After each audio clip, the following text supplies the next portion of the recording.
번 더 큐티하세요. 저주받은 자에서 사명받은 자로라는 제목으로 오늘 묵상하겠습니다. 여호와께서 시내 광야에서 모세에게 말씀하십니다.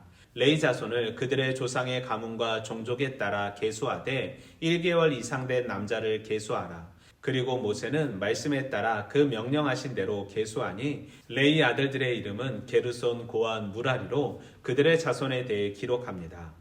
그리고 게르손 자손에게는 모든 휘장과 천막과 줄을, 고핫 자손에게는 성소 안의 모든 기구들을, 무라리 자손에게는 성막의 기둥과 받침들을 책임질 것을 말씀하십니다. 그리고 다시 한번 성막 앞 동쪽 곧 회막 앞 해 돋는 쪽에는 모세와 아론과 아론의 아들들이 진을 지고 이스라엘 자손의 직무를 위하여 성소의 직무를 수행할 것이며 외인이 가까이 하면 죽임을 당할 것을 말씀하십니다.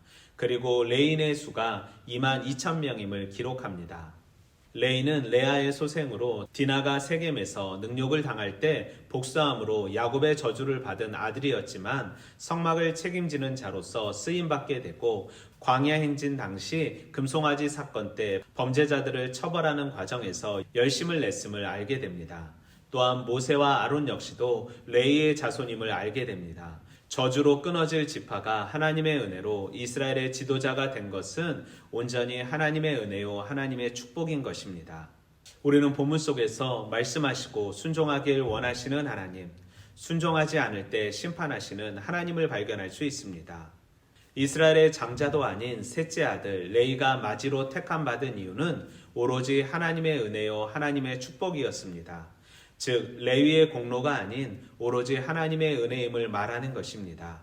택함받은 것이 하나님의 은혜임을 알아야 우리는 하나님의 말씀에 순종할 수 있게 됩니다. 하나님의 은혜를 기억하지 못하고 자신의 공로로 생각한다면 우리는 심판받아 멸망의 길을 걸어가게 될 것입니다. 저주로 끝날 줄 알았던 레위 자손은 하나님의 은혜로 성막에서 이스라엘을 대신해 예배를 주관하는 예배 공동체로 세워집니다. 즉 하나님의 영광을 드러내며 백성들의 삶에 하나님의 뜻이 무엇인지 전하며 살았던 것입니다. 성도는 레위인으로 세상에 하나님의 뜻을 전하는 사명이 있습니다. 즉 우리는 동쪽 앞 해 뜨는 곳에서 서 있어야 합니다. 그 사명을 감당할 때 은혜의 빚진 자로 축복된 인생을 걸어갈 수 있게 되는 것입니다. 성도의 시작은 가장 먼저 하나님을 맞이하는 삶이고 하나님께서 주신 빛으로 빛의 사명을 감당하는 삶입니다.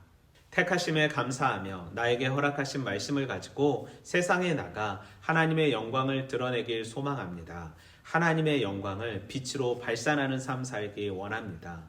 내 삶의 우선순위가 하나님임을 고백하며 내 삶의 기준을 말씀으로 다시 세우는 삶 살기 원합니다.